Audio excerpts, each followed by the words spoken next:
When Brent Sikama's body was found in Rio de Janeiro in January, I mean, nobody really knew what to think.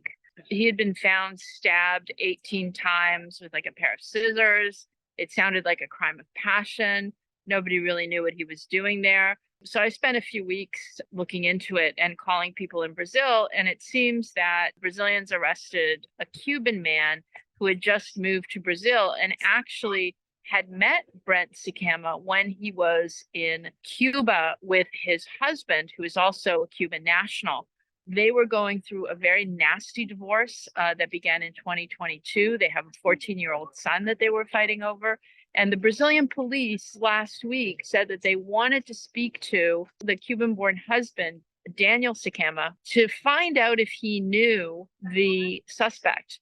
And it turns out they do. So it's a very interesting story. I mean, the accused, a man named Alejandro Triana, has told Brazilian authorities that he has much more to say about this. I mean, they caught him on camera outside one of the residences of Brent Sikama. He'd surveyed the area for about 14 hours before walking in and allegedly stabbing him to death, and then took off for a 6-hour drive from Rio to Sao Paulo, and the Brazilian police caught up with him. So he has said to the police that this story is much more complicated than it seems. He has not confessed, according to his Brazilian lawyer. But this whole story is fascinating because a lot of people I spoke to in New York had no idea that Brent Sikama, who was a famous art dealer in Manhattan, this lovely man, everybody described him as a lovely man and an opera fan, was essentially married to a Cuban man who was a former escort in Havana and in